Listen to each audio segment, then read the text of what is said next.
Inmigrante, metina lol. Dem Bahía, Bahía, Saya para Saidon.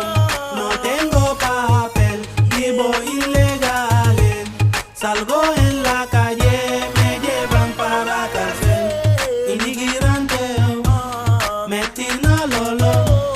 Dem Bahía, Bahía, Saya para Saidon. salaamaaleykum suñu mbokk yi di ñu seetaan comme ni ngeen ko xamee rek yéen a ngi suivre seen télévision A2 TV ci seen émission kaddu immigré comme ni ma ko waxee woon rek kaddu immigré dina dugg ci kër yi kaddu immigré aussi dina jéem a xool rek ñi xam ni tey vraiment ils ont apporté quelque chose à l'immigration pour wane aussi des types de Sénégalais. ñu xam ni tey ku roy ci ñoom yaakaar naa ni doo réer ci wàllu immigration ci seen taxawaay ci li xam ne rek ñu ngi koy liggéey aujourd'hui nous avons la chance d'avoir un jeune sénégalais Demba Sakho kan mooy Demba Sakho fan la jaar lan lay def su ko demee tuuti rek di ngeen ci xam lu bari ci moom mais c'est un technicien supérieur quelqu'un après ses études au niveau du Sénégal jaar Limamoulaye jaar Institut mooy rek école bu yu mag yooyu xam ni ci gàttal technicien supérieur yi ci la ñuy génnee ba mu ñëwee mu gëm boppam aussi ñëw fii ne déet lii laay jàng naa jéem a gën a gëstu naa jéem a gën a xuus ci loolu ba ëllëg ma mën a apporter quelque chose de très positif sama réew apporter ko immigré yi Sénégal ay kàngam a ngi fii te ñoom ñëpp on va essayer de les voir de les découvrir pour mën leen présenter ñooñu xale yi di soog a ñëw te am benn niveau bi mën a gëm seen bopp xam ni tey suñ ci xuusee rek gëm lu ñu gëm rek ñëw nangoo jàng langue bi nangoo am beneen formation rek nañ ci mën a génn kon nag mbokk yi tey Demba Sakho mooy suñu gan ci seen émission kaddu immigré tey jii ñi fas yéene rek tey gën leen wan kan mooy Demba Sakho. waaw waaleykum salaam si Yamar ñu ngi lay ziar bu baax. tey su may laaj kan mooy Demba Sakho loo may wax tey. waaw asalaamaaleykum mbokku téléspectateurs yi ñu ngi leen di ziare bu waa A2I ñu ngi leen di ziar di leen nuyu di leen masawu coono di am tey kontante janoo ak Yamar pour waxtaan ak yéen Demba Sakho benn jeune sénégalais la originaire de la commune de Diender département de Thiès. Voilà, maa ngi def ci mes études bon en commençant au lycée technique Seydina Limamoulaye où j'ai eu mon bac technique en électrotechnique. Après j'ai fait l'Institut ESP pour faire le génie électrique. Après si la ñëw ma tukki ñëw en Europe. Voilà, bref jëmm ji xeebu la daal Demba Sakho mu ngi noonu. waaw sëñ Yamar émigration c'est benn phénomène la boo xamante ni yàgg nay xew depuis des années et des années. Donc après les années 93 si ngay commencé rendre compte ni am na ay immigrés yu ñëw yoo xamante ni ce sont des gens diplômés et éduqués donc immigration am na ay facettes yu bëree bari et c'est un phénomène très complexe boo xamante ni beaucoup de gens parlent di ko juger sans ñu comprendre ko mais lu metti la parce que ki bàyyi réewam bàyyi léppam dem si àll pour wuti ay situation économique donc kooku noonu mu ngi si situation boo xamante ni parfois bu difficile la. bi ma ñëwee fii Espagne dama rendre compte ni adduna loo fi gis xam-xam la maanaam nous sommes dans un monde boo xam ni dafay évoluer de façon rapide aussi donc nit ki su demul muuti xam-xam dina sonn ma commencé nag di gëstu xam-xam j'ai commencé une formation en électronique def soudure électronique et tous ces genres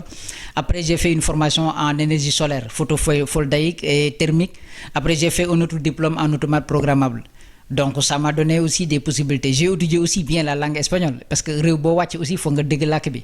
waaw foofu nag aussi man dama leen di conseiller rek c'est-à-dire que c'est difficile boo doog a ñëw ci réew mi parce que ñi la dalal da ngay fay loyer di nga lekk joxe tout ce qui tu dois payer ici comme frais donc parfois moo leen di obliger ñoom ñu dugg ci njaay mi pour dem jaayi mais il y a des possibilités c'est-à-dire que nit ki du décourager il faut savoir aussi que ni yow da nga am une formation donc il faut s'en profiter oui bon l'immigration bu jëkkoon donc c'était man damay wax ni parfois moo gënoon yomb lu taxoon moom mooy parce que ñoom bi ñu fiy doog a ñëw amoon nañ jaay liggéey bi bariwul da ngay jaay tubaab bi di jënd bon da ngay gis ni suñu ñi fi jiitu ñu ci bëri ci njaay lañu amee certains moyens am nañ ci lu bëri mais actuellement c'est beaucoup plus compliqué parce que nous sommes dans un monde de compétition et on compétit sur les idées et le savoir la compétence foofu la àdduna toll muy Sénégal muy Afrique muy fi ñu nekk donc immigration actuelle li ñuy gën a dimbali moo ñu nekk wut xam-xam ginnaaw xam-xam ñu nekk benn aussi parce que c'est l'union qui fait la force suñu jàppante rek mën nañu am lu ñu bëgg fii et puis servir notre pays ça c'est fondamental mais il est temps plus que jamais pour que les Sénégalais ñu nekk benn am union jéem a xool fan lañ jëm am des objectifs pour réussir dans la vie. Parce que nous Sénégalais dañu xam ci ngor ci dignité ci yar respect ak bëgg doomu aadama fu ñu la fekk ci lu baax ngay dox parce que ci ay valeurs yoo xam dañ ko am jëlee ko suñu réew.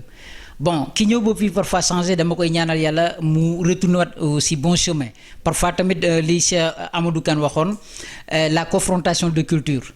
il disait que donc certaines personnes brûlent la caste de leur père bu nu dajee ak beneen culture donc au lieu que ñoom ñu avoir distingué que ils ont venu dans un pays boo xamante ni la culture bi ñu fiy raconté ak culture bi ñu bàyyi ginnaaw bokkul mais tu mets en valeur les deux cultures pour xool lan moo gën ci culture bi nga fekk si pour nga boole ko ak culture bi nga jugee pour nga am la vraie culture donc loolu nit ki dafay avoir distingué les choses xam aussi moom mooy kan d'abord. Oui parce que xam nga nit li ma la wax sànq rek ku wàcc sa ànd boo dem fekk fa borom. Parfois ñun nit day prétendre être quelqu'un qu'il ne peut pas être vous savez ñun mënuñu nekk tubaab bon mënuñu mel ni ñoom aussi seen ay culture ak seen idéologie donc valeurs yooyu aussi li ñu ciy delluwaat dafa yomb moom mooy ñu gëm suñu bopp gëm liggéey ñu gëm aussi ni ay jullit lañu wala boog ak diine boo mën a bokk nga xam ne am nañ ay valeurs yu ñu bàyyi ginnaaw yoo xam moom la ñu ñëpp musa nawee donc ces valeurs là il faut ñu récupérer ko di toog di waxtaan davantage gën a xam ne aussi li ñu am bu ñu ko ñàkk parce que c'est valeur la boo xam amul fenn. waaw c'est l'union réew bu bëggante Sénégal ngay toog kër boo dugg nga lekk fa naan parce que dañu yar ci baax yar ci yéwén ci respecter doomu adama le respect de l'être humain d'abord donc si la nu tubaab yi nawe woon koo ci gis danaan le Sénégalais dafa yaru man xam naa si dara dañoo ne vous êtes tellement éduqués affaire yooyu un peuple éduqué foo nekk dañu wax ni jëlal exemple ci ñoom raison pour laquelle parce que ces gens disent que ñii dañu yaru et c'est l'éducation qui fait l'homme l'instruction qui fait l'homme waaw il y a beaucoup de problèmes parce que xam nga ki bàyyi réewam bàyyi ndey ak bàyyi c'est difficile maanaam mu ñëw am benn rêve bu mu amoon ñëw na ba si sur le terrain mu gis ni moom rêve bi mu amoon mu ngi commencer di anéantir à zéro donc am na benn inquiétude moom bu mu am en personne parce que bàyyi na ginnaaw mais ñëw na pour wut benn situation meilleure mais bi mu ñëwee ci milieu bi mu ñëw fekk na ni on ne lui permet pas d'avancer parce que parfois le système est compliqué jaay nga am mënuñu la bàyyi nga jaay ci mbedd mi parfois da ngay daxante ak police di am ay difficultés aussi yu bare bari mais li ko gën a indi aussi man mun naa ko comprendre ci benn facette bu très simple nous Sénégalais aussi dañu taxawul pour nekk benn c'est-à-dire si on était organisé davantage comme yeneen xeet yi ñu fi nekk kon du ñu am Sénégalais bu ñëw wàcc ci ñun di am benn difficulté bi bàyyi am problème di daxante ak police par la force parce que di nga egg benn il n'y a pas de vertu dans la pauvreté et dans la misère nit dina am vertu yu baax mais dafay ñëw ci pauvreté ak misère pousser ko ba parfois bu police bi ne ko doo jaay fii sax mu ni danaa jaay par la force parfois ce n'est pas de l'indiscipline parfois c'est parce que c'est la pauvreté la misère c'est le besoin la conquête de l'économie mooy tax mu pousse foofu mais li ko indi mooy il faut que nous Sénégalais on se prépare davantage jamais avec ce que j'appelle l'immigré debout on doit être debout plus que jamais il est temps qu'on le fasse. waaw Yamar da nga ni lan moo tax ñu amoon ay boutiques ay magasins yu bari ñu dem ba léegi pakistanais yi nangu ko ci ñun loolu nga laaj question la boo xam ne mën nañ ko tontu à deux niveaux. Premier niveau bi mooy am na si ñoo xam ne am nañu maanaam licence pour ubbi boutique wala tenda comme ni ñu koy waxee fii en espagnol. Une fois ñu ubbi ko parfois dañuy dépasser leurs prérogatives c'est-à-dire dañuy dépasser ñoom liñ leen waxoon ñu jaay ko ñu dem dugal si yu nga xamante ni bokku si donc parfois la police intervient wala la cordia civile ba nga xam ne dafay mujj indi problème ñoom ñu mujj tëj ay bor la ñuy am l'endettement et autres beneen niveau bi mooy aussi nous Sénégalais on ne se soutient pas. Pourquoi? Parce que mën nga yow jugee nga ñëw ubbi benn tenda boo xamante li ngay jaay lépp Sénégal la jugee mais il préfère dem jënd ko ci Pakistan bi wala Nigérien bi yow dañ la fi bàyyi donc ce manque de solidarité entre nous Sénégalais et ce manque maanaam yéenante jàmm boobu pour que di xool Sénégalais bi muy avancer sa xol di sedd ci le fait que moom mu ngi avancer loolu daf ñu manqué léeg-léeg aussi d'autres facettes mooy nga gis ni am na sénégalais bu ubbi boutique tenda mais am na difficulté économie au lieu que les sénégalais ñu nekk benn appuyer ko sur le plan financier pour mu relever wu mais ils ne le font pas. Donc si c'était les Chinois et les Japon ils vont corriger donc dañuy joxe ku nekk 1000 euros pour lui donner de l'argent pour que mu relever wu mais nous c'est le contraire donc c'est un peu compliqué. yal nañu yàlla may nag ñu revenir à la raison xam ne ñun bennoo rek moo ñu jig bëggante te jëm yàlla tax rek moo ñu jig jàppante te yàlla tax rek moo ñu jig. waa Yamar laal nga tey question bu ma mus di touché mooy li nga nit ku génn àdduna ba pare ñu commencé nag di wane notre solidarité ça me fait très mal depuis que man ma koy dégg fii en Europe ça me fait très mal man gëwuma ko c'est-à-dire man li ma gëm le soutien mooy ki nit ki bi muy le médecin après la mort ça n'a pas de sens donc il faut que nit ki bi muy dund foofu la jàppalante war a ne mais nit dee ñu ni léegi nañu wër laajal ko 20 euros partout daje dans les daayira on fait n'importe quoi c'est bien loolu waxuma ni baaxul mais le solidarité boobu nañ ko jiital bi nit kiy dund am na koo xam ne jamono bi muy dund mu ngi dund ay difficultés yoo xam ne c'est extrêmement difficile mais mënul wax boppam parce que am na góor soo xam ne du tàllal kenn loxo am na góor soo xam ne aussi foo ko fekk buy génn donte mu ngi dund dans la misère et dans la pauvreté dans des difficultés mais suy génn day solu ba jekk génn dem xam nga ñooñu sax mooy ñi nga xam ne ñàkk nañ te yàlla tàgg na leen sax ci alxuraan mais parce que ils gardent toujours leur dignité bu ñuy génn dañuy ree nga defe ni tout est ok fekk ñu ngi souffrir loolu noo koy xamee mooy parfois c'est-à-dire il y a des possibilités de test pour nga mën a xam nit ki ban situation la nekk mais ñun intéressé wuñu fekk nit ki feebarul wala nit ki de wala nit ki génn àdduna donc maa ngi ñaanal ñëpp yàlla bu benn doomu réewu Sénégal des fi gannaaw des ci réew ba mu nekk ak fu mu mën a nekk aux États-Unis au Canada en Europe et partout yàlla na suñu borom sàmm leen ba ñu delluwaat ci seen ay njaboot. diine islam xam nga diine c'est extraordinaire parce que c'est la connexion c'est spiritualité c'est-à-dire nit ki war na fexe ba am une connexion permanente avec boromam parce que comme disait Denzel Washington que put God in first lépp looy def rek na nga jiital yàlla parce que yàlla mooy lépp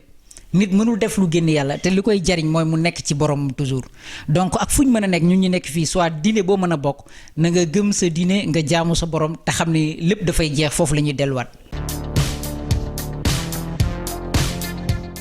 mooy li ma doon wax léegi rek ndeysaan c'est quelqu'un en fait il fait beaucoup de choses. Il a écrit même un livre sur l'immigration xam naa boobu na génn léegi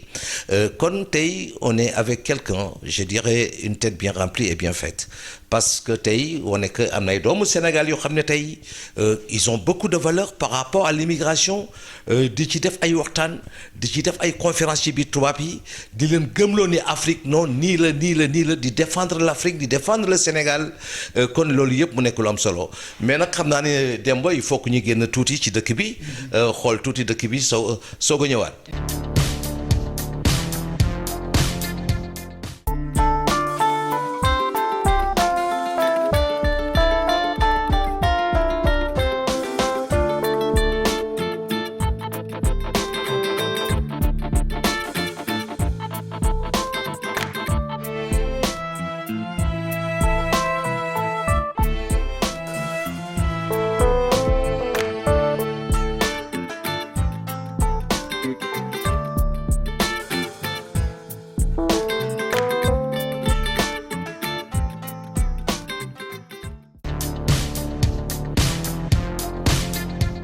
waaw sànq rek maa ngi leen di wax ni am na livre boo xam ne mu ngi ko ciy bind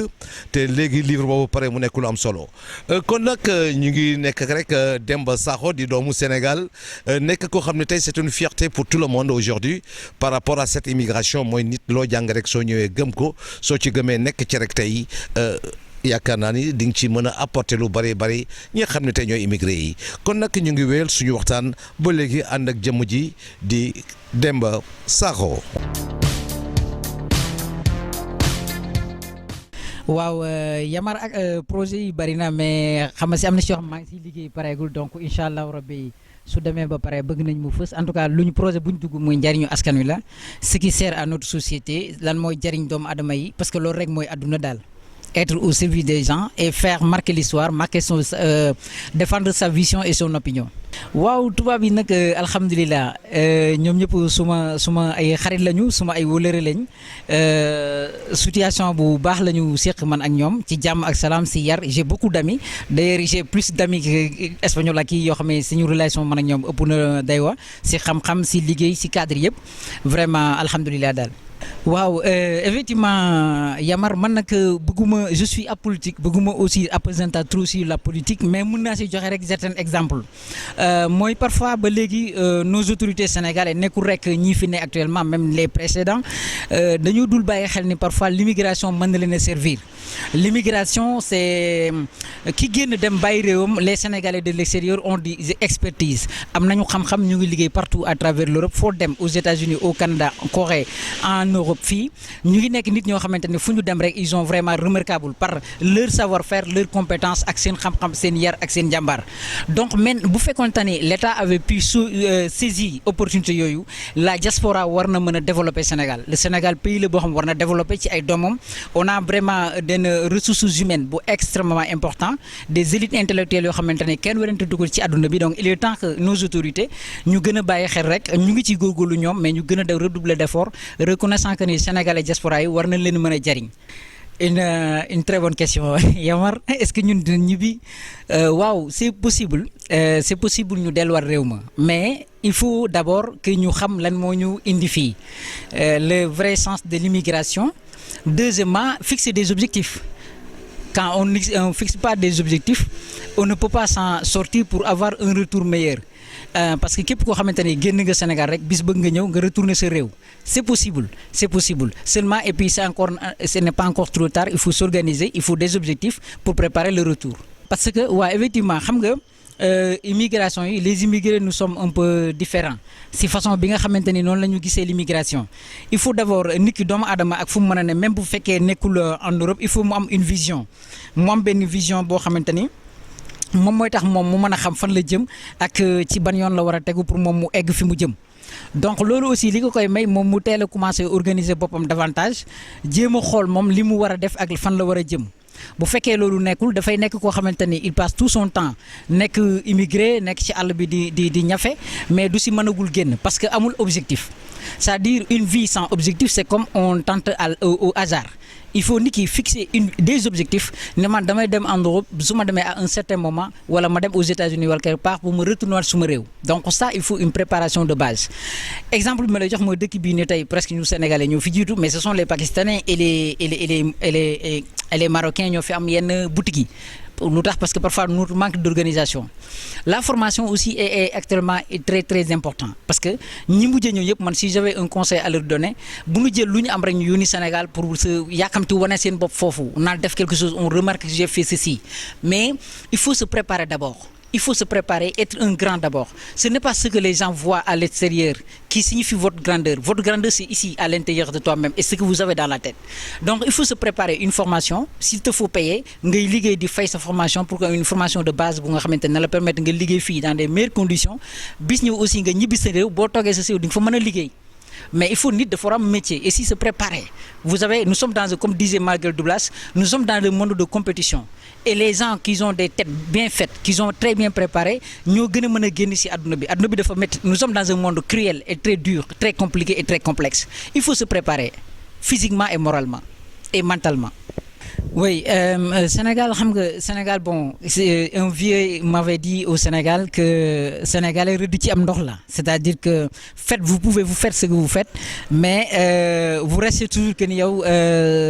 maanaam loo mën a def rek du feeñ. Donc loolu aussi li ko indi parfois il y a une benn responsabilité partagée. La première responsabilité c'est l'immigré en tant que tel qui accepte d'être quelqu'un koo xamante ni chaque fois dafay donner mais du recevoir jamais. Donc loolu benn ponk la beneen bu ñaareel bi mooy il faut que aussi population autochtone bi nekk au Sénégal ñu xam ne immigré yi ay jàmbaar lañu les Sénégalais diaspora yi ak fu ñu mën a nekk ay jàmbaar lañu il fait beaucoup d'efforts il se sacrifie pour aider des gens ils font des efforts pour des ordonnances pour aider beaucoup de personnes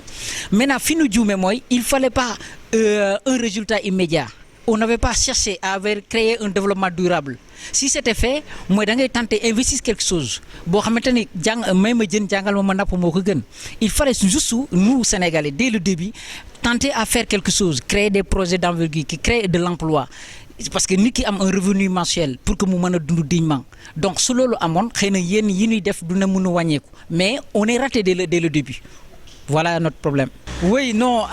thème bu complexe la boo xam xëy na comme man yoruma fi madame et les enfants c'est un peu compliqué ma wax si mais toujours sax mën naa si wax parce que j'ai des amis ñoo xamante ni seen ay soxna ñu ngi fi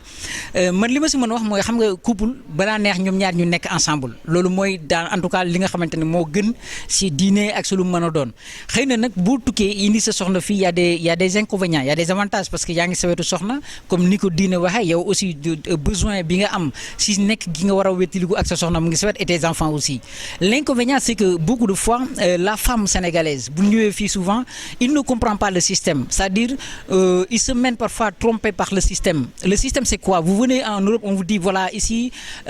jigéen moo fi ëpp doole góor daywa comme ñoom ni ñu koy déggee partout et ce n'est pas aussi facile que ñoom ni ñu koy déggee et beaucoup de ces femmes là dañuy dem ba si yàgg tomber dans le piège de l'Europe dans cette image virtuelle que vous voyez pensez que c'est le paradis boo fi ñëwee donc war nga mel nii jëkkër bi nga nekkoon da ngay xëy abandon ko dem la neen mais man benn mbir rek laa leen di gëmloo ñu delluwaat si diine ñu xam ne ñoom ay julli lañu ba pencum yàlla ñoom duñu doon ay tubaab mënuñu den di doon ay tubaab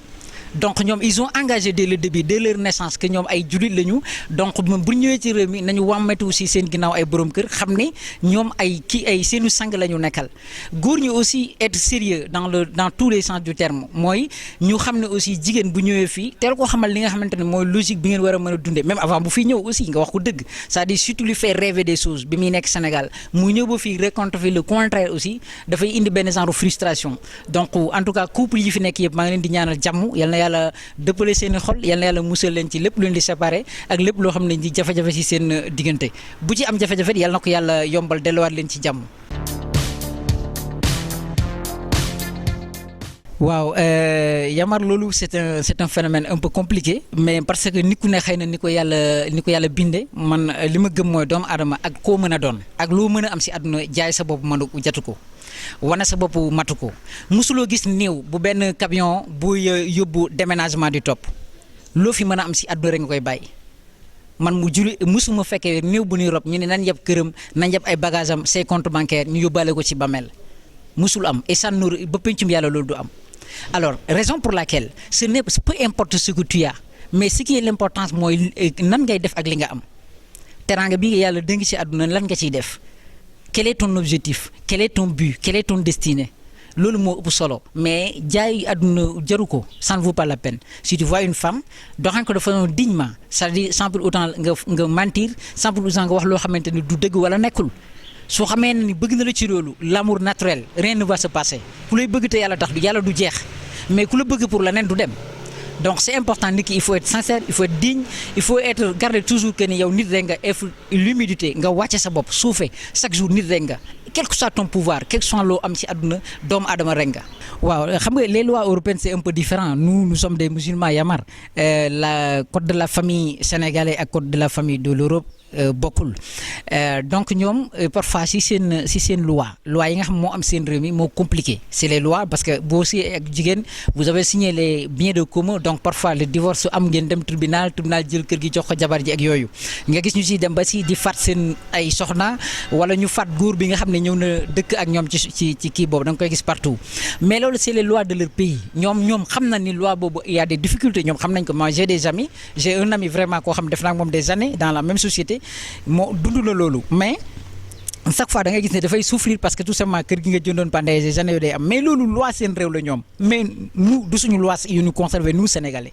nous sommes Sénégalais nous sommes des musulmans ou chrétiens nous avons notre culture nous avons notre façon de faire donc bokkuñu ak ñoom mënuñu leen a roy aussi et d'ailleurs c'est un danger nga gën di commencer di roy parce que tôt ou tard yow yaay mujj des ci loolu yow yaay mujj aussi rëcc wala nga am des regrets.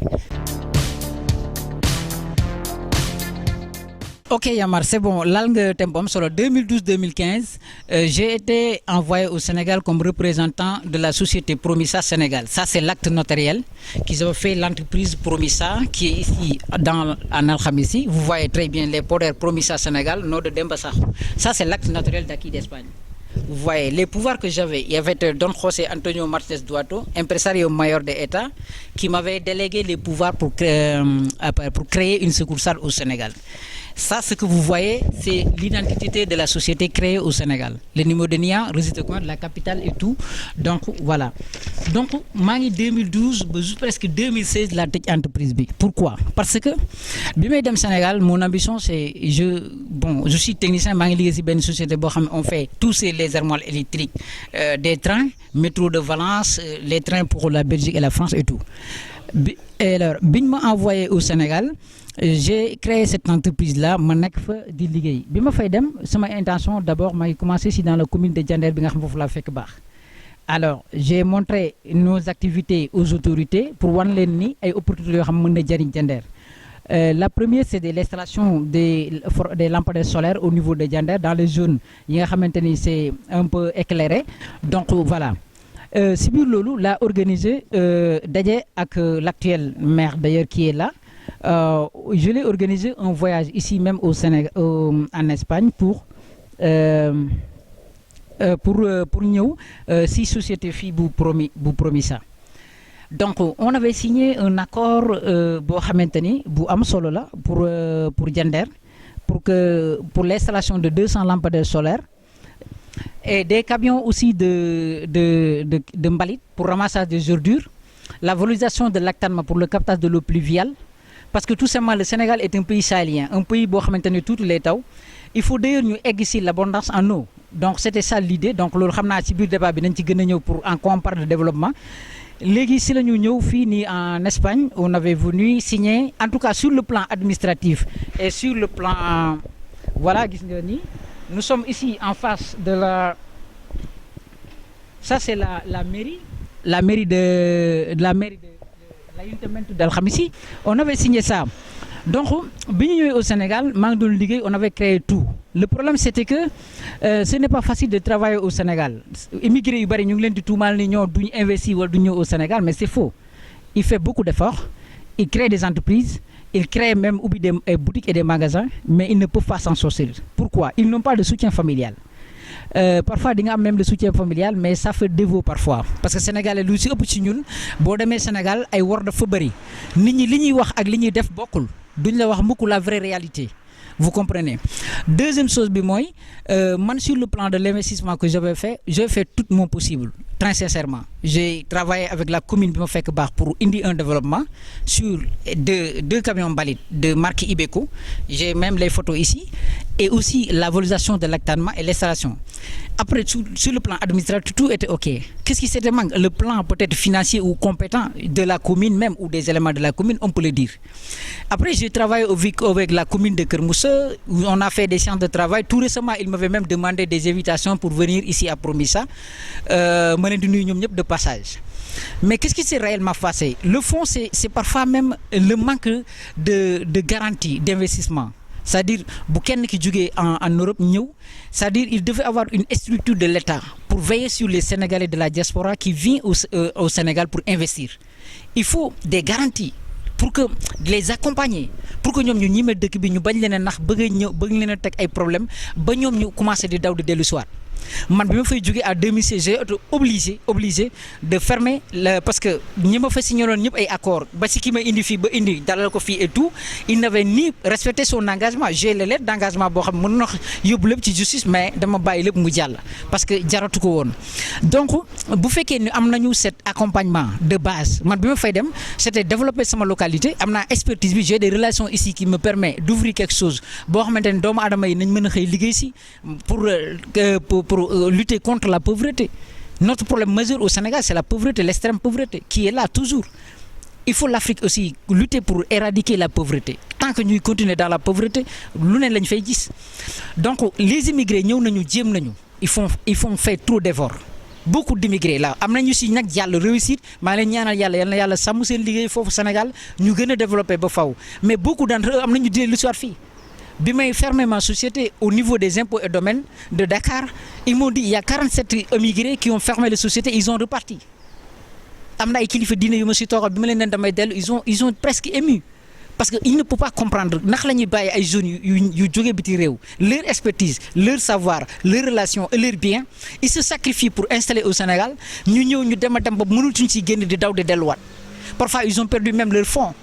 certains ont perdu tout ce qu'ils avaient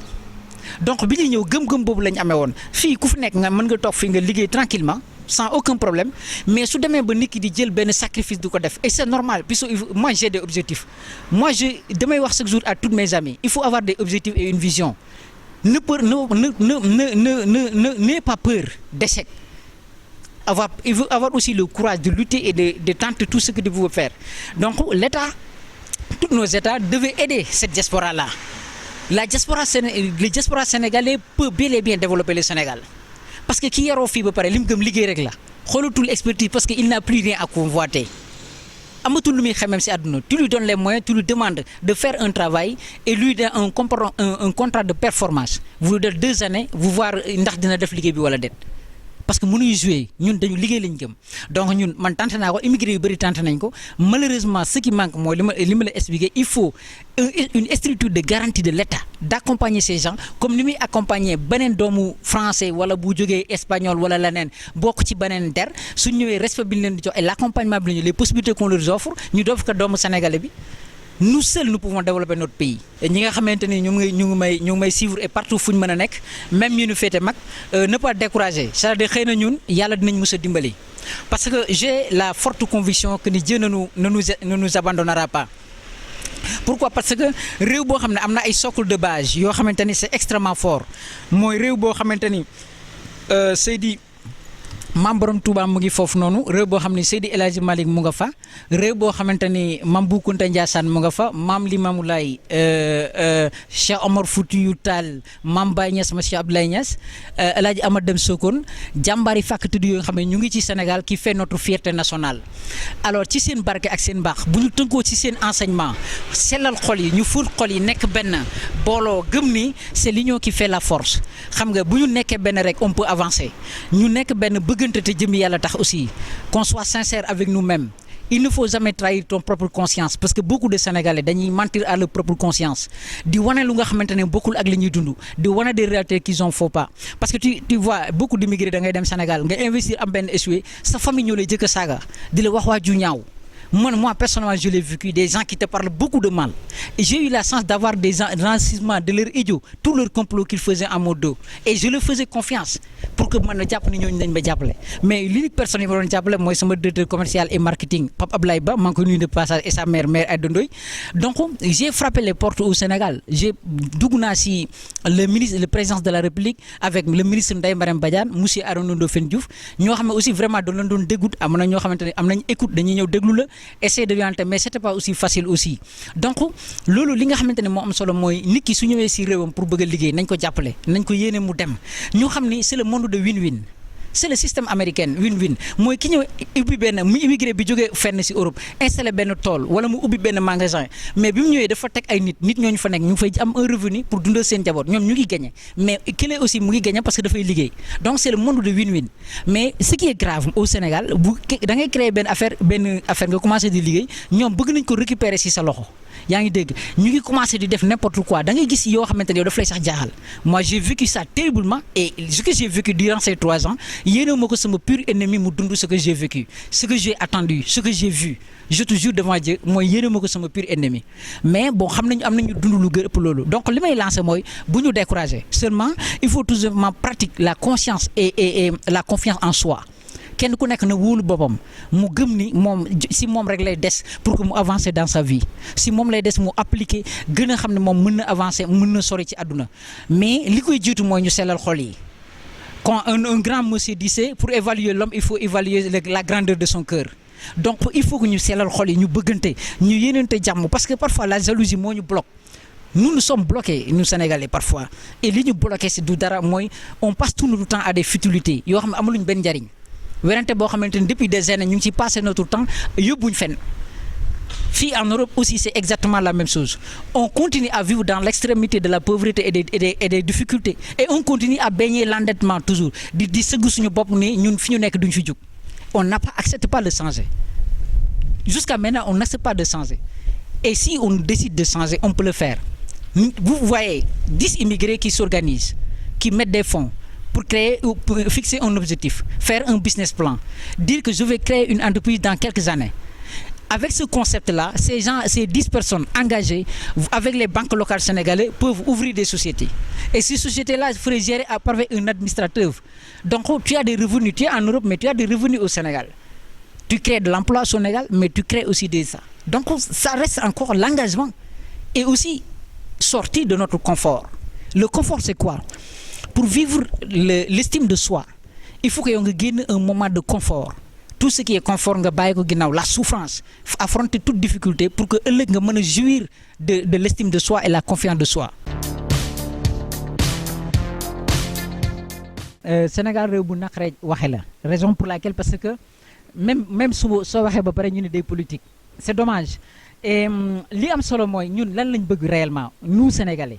et c'est le moment plus que jamais de décider qu'est-ce qu'on veut, quel Sénégal nous voulons en choisissant notre propre modèle de développement. Ce modèle de développement mu ngi basé sur lan mooy suñu croyance, notre religion, nos cultures. Deuxièmement mooy lan mooy suñu lan la ñu ragal ci àdduna. Donc sur les bases claires on peut créer un Sénégal nouveau pour développer. ñi nekk ci régime bi aussi ñu bañ a jàpp ni nit ñi leen di wax yëpp dañ leen di critiquer non le régime doit être un père ouvert envers tous ces fils sénégalais en disant que ce sont tous des patriotes qui veulent le développement national, qui veulent que ce pays change plus que jamais. Moi, si j'étais Madame Maye, le Sénégal sera le meilleur pays du monde sur le développement économique, le développement social, la justice sociale et tout. Mais, si vous avez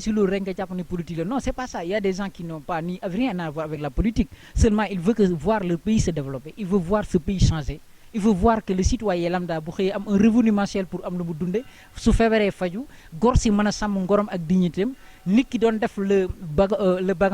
banditisme di def des agressions et tout sorti du seuil de la pauvreté comme nous l'avons dit, il n'y a pas de vertu dans la misère et dans la pauvreté. Donc il faut vaincre cette pauvreté là. L'État aussi xam ne nous sommes les Sénégalais n'ont pas ses ennemis. Les Sénégalais c'est le peuple et le peuple est souverain, c'est le peuple qui l'a élu. Donc il faut faire ouverture à ce peuple là, écouter ce peuple là, voir leurs sensations, ce que veut le peuple, leur destinée, quels sont leurs sentiments. Il faut diagnostiquer le fond du problème et maintenant choisir un propre modèle de développement sénégalais basant sur nos peurs, la religion, nos cultures et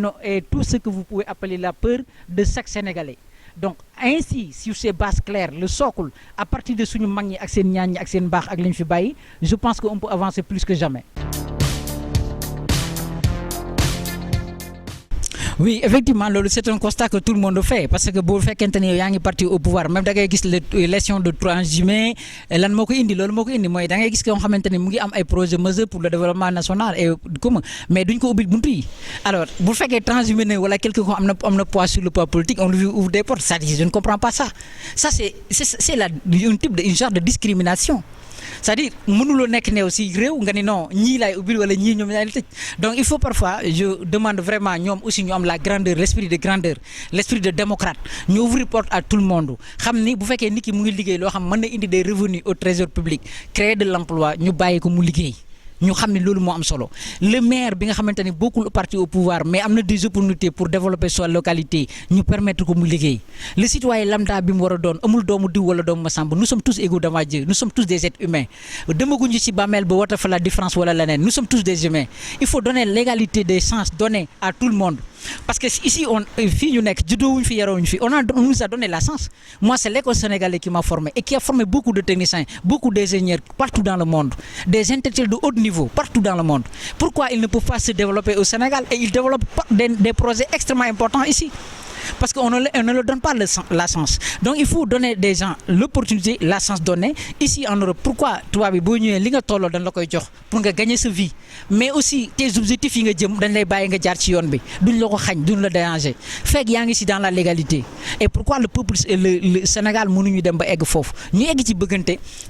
pas peur. C'est parfois, je me suis dit, de femmes le Sénégal, on a peur de développer.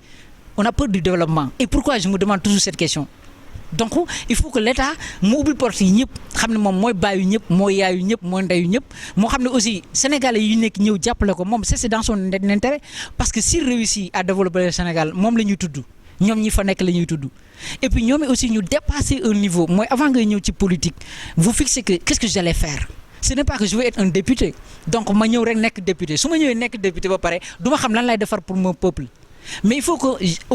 avant d'être un député ou avant d'être maire de la ville ou un ministre que soit il faut fixer des objectifs man de dama gis ni un Sénégalais bi côté bi manque na l'éducation manque na l'enseignement manque na la santé alors il faut que mu dugg ci politique su ma gagné poste boobu noonu ma def loolu nga xamante ne mooy intention bi ma amoon alors c'est dans là que la personne va réussir c'est là où la personne va réussir plus que jamais faire une carrière politique bu extraordinaire bàyyi fooy boo xamante ni ba ci ay sët-sëtaatam duñ ko fàtte donc c'est important ça donc bu ñu ragal développement nañu góorgóorlu ñu bëggante l'État aussi mu xam ne la diaspora mën nañ développer le Sénégal peut se développer très rapidement inchallah. Je n'ai jamais été l'avocat du diable mais aujourd'hui je vais être l'avocat des gens que je connais mooy le diaspora l'immigré effectivement parfois ma déglu certaines émissions et ça me fait très mal da ngay dégg émissions yi ñuy def c'est très simple immigré boo xamante ne jabaram mu ngi doon fekk nañ ko ci ak beneen góor am na far wala leneen immigré boo xamante ne voilà dañ ko dribbler sur l'argent et truc il ne prend jamais au sérieux quand il parle de la diaspora lan mooy leur problème et lan mooy seen jàmbarte diaspora bi am nañ mérite parce que def nañ beaucoup de choses très sérieusement xoolal gàcce nga la maa ñoom sama gars yi ay jàmbaar ngeen jàmbaari fàkk te dëgg ngeen yal na leen yàlla jàppale maintenant li nga xamante ni moom moo am solo mooy les médias locaux devait faire un travail beaucoup plus sérieux parce que damay gis ni yéen A2I vraiment yéen a ngi def liggéey bu mucc ay boo xamante ni yéen a ngi wane des vous informer parce que vous vous déplacez yaa ngi jóge ba Bilbao ñëw fii dëkk bu alxames à Valencia donc cela signifie que vous avez déplacé pour faire quelque chose donc c'est extrêmement important donc raison pour laquelle ñun dañu ci sant yàlla si loolu donc li nga xamante ni moo am solo mooy li may expliquer tous les jours rek il faut que ñu xam ne l'immigré diaspora yi am na ay facettes yu bëri am na des inconvénients et des avantages kon ñoom nañu gën a taxaw xam ne rek sénégalais yi dañ leen di jàppale li ñu bëgg li ñu nekk ci àll bi mooy wut ak lu ñu développé ci suñu réew nañu seede yu rafet ci ñun te jàng ñu jéem ñu déglu jéem ñu comprendre s'il ne nous comprend pas il ne peut pas nous juger on ne peut pas juger quelqu'un sans le connaître sans le comprendre et deuxièmement mooy ce qu'on voit de l'immigré comme le diaspora buy dem ak ñëw noonu affaire yi demee nekkul loolu mooy la partie bi nga xamante ni moom mooy moo gën a ndaw c'est-à-dire que lii si la waxoon pour me connaître il faut nga toog ak nit ki déglu nit ki wax ak nit ki am nañu si ñoom ñu si mucc alhamdulilah yàlla baax na waaw c'est compliqué les enfants qui sont nés ici en Europe wala fu ñu mën a nekk si àdduna bi c'est un peu difficile mais seulement c'est la responsabilité de leur père c'est-à-dire que ñi nga xamante ne ay doomu sénégalais lañu ay jullit lañu wala chrétien wala confession bu mën a bokk religion bu mën a bokk nañu bàyyi xel ni chaque jour ni yar fii ay njaboot en Europe c'est un peu difficile. waaw bu fekkee dafa yaroo fii man la responsabilité des parents mooy ñu góorgóorlu képp koo xam ne sa njaboot mu ngi fii d'abord nga jàngal leen diine ñu xam diine islam ñu xam seen culture nga bari aussi loo leen di yóbbu Sénégal parfois pour ñu enraciner wu jël si notre culture parce que vous avez ñun ñëpp ñi nga xam ñoo yaroo Sénégal avant ñu ñëw fii parfois ñi siy indaale fii seen diine bi ñu leen yare ñu ngi koy sàmm ba tey nekk ay julit di aider seen parents yi ñu bàyyi ginnaaw mais bu dee xale bu yaroo fii dañu lay gërëm la culture moderne le parent c'est un parent voilà indi na la au monde ce n'est pas ta faute comme ça leur culture bi ñu am fii c'est un peu différent donc mos naa si am benn xarit boo xamante ni donc dañu toogoon c'est un espagnol mu ni yaayam da ngay fen jour dama tiit parce que c'est la première fois ma dégg ko wax loolu yaayam donc nañ ma baal baat bi après ma jël samay bagage ma génn kër gi dem le lendemain mu ne mais sax lu tax nga gé foofu am ma ne ko non parce que j'ai entendu que loo xamante ni ça me dérange le fait que yow nga wax sa yaay loolu donc raison pour laquelle ñoom bu ñu yaroo fii yaa leen di dimbali c'est-à-dire nga toog sa kër di leen jàngal di leen wax lan mooy culture sénégalais jënd ay livres au Sénégal des films sénégalais des théâtres sénégalais wax leen suñu mag ñu baax ñi maam Borom Touba pour ñu xam les confréries Seydi El Hadji Malick mag ñu baax ñooñu ñëpp maam Abdoulaye Niass maam Baye Niass pour ñu xam ni am na ñoom benn source de référence il faut retirer dans là où il faut puiser ce qui leur donne la force d'ailleurs c'est la force des Sénégalais c'est pas pour rien les Sénégalais ont tellement fort si quelque sens parce que nous avons une culture spirituelle de base qui nous met que nous sommes toujours une connexion avec Dieu nous sommes toujours en connexion permanente avec Dieu c'est ça le Sénégalais donc bu ñu bëggantoon tuuti rek sellal xol yi on est de l'avant parce qu'on est en connexion permanente avec Dieu. Moi, j'ai fait le constat parce que j'ai voyagé, je ne racontais pas dans des personnes, mais le Sénégalais est en connexion. Même le bandi, ce demain, ben moment, il retourne. Il pense à Allah, il pense à Dieu. Donc c'est parce que nous avons une connexion dans le sang vers la spiritualité. Donc li ñu mën a def mooy développement boobu noonu bu ko kenn si ñi am fii njaboot fàtte nañu développer la spiritualité dem wax leen lan mooy le vrai sénégalais lan mooy teranga sénégalais. Pourquoi nous sommes fiers partout dans le monde on parle de sénégalais, pourquoi on nous respecte, pourquoi on peut toujours ñun ñooy dominer bu ñu bokkee ay nit yenn affaires yeneen xeet yi. On nous marque toujours, nous restons toujours des empreintes. C'est parce que tout c'est la culture de la base. Culture boobu nag buñ ko réer donc j'appelle à tous les parents yi am fii ay njaboot ñu fàttaliku loolu xel ñu xam ni buñ bëggee seen njaboot yi raw fii raw fële il faut ñu retourner à la base se enraciner wu naan ci foofu noonu leer yooyu moo leen di may ñu am plus que jamais de la réussite bi ñu bëgg fii, plus que jamais le retour, plus que jamais leurs parents seront toujours fiers d'eux. li ma gën a neex ci immigration mooy àdduna loo gis jàng la doomu aadama dina jàng ci école niveau universitaire et tout mais jàng ci voyage mooy jàng bi gën a xam mooy dugg ci beneen culture gis loo xamante ni nekkul ci lu ñuy bind ci téere raconter des faits yoo xam ne nekkul ci téere donc jàng nañu àdduna on a des relations yoo xamante ne permettre ko ñu xam lu tuuti ci àdduna donc loolu mooy immigration boole na ma fekk ay nit ñu baax ñoo xamante ne fii lañ leen xamee grâce suñu tukki bi ñu tukki kon nag dañuy delloo yàlla njukkal mais lépp suñu borom la dañ koy delloo yàlla. waaw li ma gën a naqari ci immigration mooy parfois damay yërëm l'immigration. Vous savez Yamar lorsque quelqu'un mu ngi nekk àll mu toog ba si yàgg ñu woo la téléphone ne la sa yaay génn na àdduna wala sa papa wala sa soxna wala sa doom vous vous sentez comme vous avez les mains attachées derrière ton dos c'est-à-dire vous êtes incapable de réagir leen rek nga mën a def jënd billet avion pour dem et que loolu du mooy régler problème bi donc immigration c'est très difficile bi mooy loolu mooy tu es toujours absent tu ne peux rien faire li nga mën a def rek mooy nit ñu baax ñi la yàlla boole sur terrain ñoo xamante ni chaque jour ñu ngi lay appuyer di lay aider donc méthode bi mooy c'est l'absence toujours de façon permanente boo xamante ni yaa ngi ko soli sa réew waroon mën a def yenn yi te mënuloo ko def donc c'est très difficile lan moo dax si àdduna toog ak sa papa sa yaay ñu màgget nga leen di aider di leen yóbbu à l'hôpital di leen toggal ñuy lekk di faire quelque chose pour eux ça c'est le bonheur c'est ça qui fait qui te donne le bonheur aider des gens au Sénégal qui souffrent tu ne peux pas le faire parce que tu es à distance mënuloo teewee lenn li donc loolu mooy facette bi métti mais li des yëpp nag ñu delloo lépp ci yàlla rek xam ne yàlla moo ñu nattoo loolu. Nous Sénégalais nañu taxaw ci liggéey ci le développement personnel comme ni may déggee kilifa gu baax di ko wax Serigne Mansour Sy Djamil la capacité le développement de la capacité humaine ñu xam ne ñun Sénégal mën na développer un pays boo xamante ne maanaam amul ay montagnes la terre est fertile seulement il faut que nous créer l'abondance en l'eau et d'ailleurs je dirais à l'État il faisait revoir le cahier de charge du ministère de l'Agriculture ou du ministère de l'Hydraulique. Parce que si le ministère de l'Hydraulique, madame, idée, c'est seulement, je ne sais pas, en tout cas, c'est seulement une idée, moi, l'hydraulique, donc, il faut l'abondance en eau dans les champs, c'est-à-dire créer l'eau partout. Et ceci, ça faisant seulement en faisant le recyclage de l'eau. Nous avons un centre de recyclage de l'eau au niveau du Cambérène. Donc dem naa fa benn jour chercher le chef de contrôle monsieur El Hadji Lo donc ñoom dañuy jot exemple 19 000 mètres cubes d'eau par jour pour di ko exploiter mais malheureusement 30 000 la ñu jot mais 19 000 yi rek lañ mën a traiter di sànni ndox mi au niveau du technopole. Alors vous imaginez moi bi ma fa demee rendre visite au niveau de Promissa nous faisons des centrales et stations d'épuration d'eau yoo xamante ne il peut traiter 52 000 mètres cubes d'eau par jour et avec une autonomie d'énergie parce que ñoom seen problème bi ñu am mooy à l'époque bi ma waxal monsieur El Hadji Lo dafa wax ni seen problème mooy la facture d'énergie bi ñuy fay à la Sénélec c'est très lourd pour ñoom. Deuxièmement aussi visualisation fexe ba ndox moomu ñu yóbbu ko dans les zones des Niayes les zones cultivables mais partout au Sénégal fu ñu mën a am accès ndox am fa bu ñu jëloon captage régional bu ne am un centre d'épuration d'eau les pendant la saison de pluie fépp fu ndox di daje les lacs et les marigots on conserve l'eau pour ñu mën a béy la saison de pluie comme la saison sèche réew mi daal di développé beneen keseet ba sa des mooy ñu fexe ba fépp foo xamante ni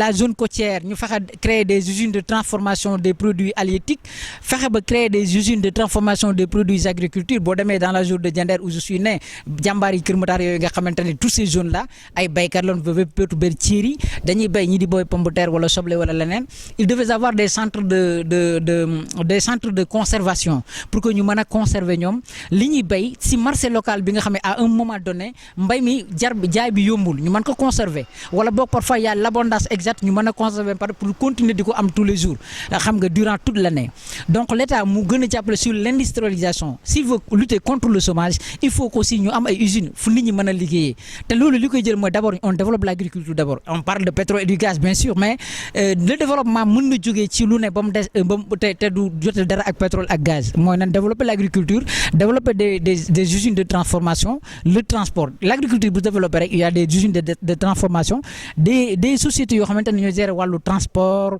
du début à la fin donc loolu dafa am solo ñu bàyyi ko xel développer réew mi mën na nekk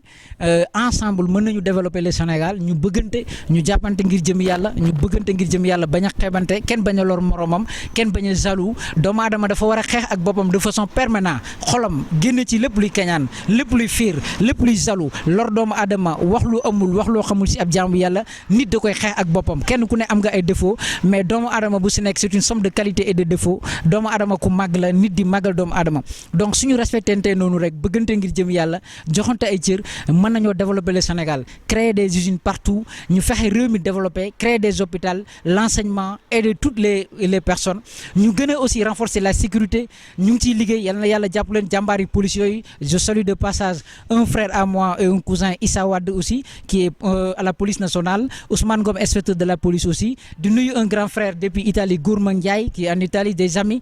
sama grand frère aussi Eumeur Sakho di ko santaat di ko gërëm du ma dañ di ko sant ku baax la borom xol bi yaatu la et mon cousin aussi Cheikhou Diop depuis Italie Modou Kane tous ses amis ñu gën a góorgóorlu daal gën a jàppante ñun ñi nekk fii aussi mën nañu développer en créant des micro-entreprises dans notre localité ces micro-entreprises créent de l'emploi et créent des revenus pour l'immigré aussi immigré bi dina dem ba yow dootul amati problème lu mu dundee njabootam ëllëg bu retouré bu delloo parfois on a des difficultés pour suñu ay retrait donc il faut ñu bañ a xeeb suñu bopp xam ne mën nañu taxawal des micro-entreprises au Sénégal loolu mën nañ ko def pour développer notre Sénégal pour gën a ànd nekk bokk ndey bokk baay bennoo ñu jàppante xam ne ñun am nañu lépp am nañu les socles de base d'une fondation solide pour un développement mooy Cheikh Ahmadou Bamba Khadim Rassoul Cheikh El Hadji Seydi El Hadji Malick radiyallahu ta'ala anhu Mame Bou Kounta Ndiassane Mame Limamou Laye El Hadji Amadou Deme Sokone jàmbaari fàkk tëdd yooyu nga xamante ne bàyyi nañ ñoo ak way boo xamante ne suis un Sénégalais moi je veux être en tout cas de la tariqa Tidjaniya mais damay yor ay livre Mame Cheikh Ahmadou Bamba dama koy gëstu dama koy xam lu tax mooy dama ni ñoom ñëpp suñu ay maam lañu et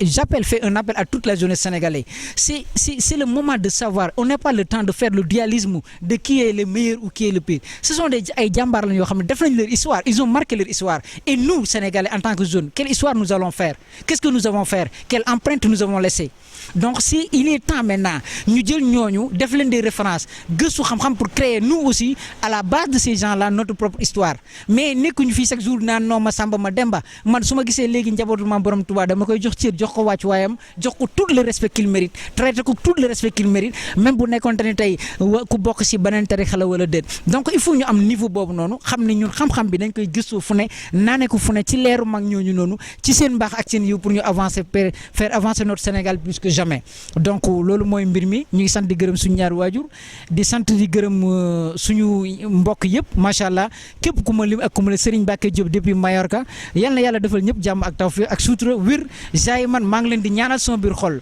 Tengo el corazón en mis manos y dando las gracias también a don señor Antonio Martínez Duato, que por su confianza para que me mande en Senegal abrir una sucursal en Senegal, le da todas las gracias del mundo porque es una persona que no tiene la misma religión que yo, pero me da tanto confianza hacia mi modesta persona. Donc damay sant di gërëm tout le monde yal na yàlla defal ñëpp jàmm wasalaamaaleykum. Immigrant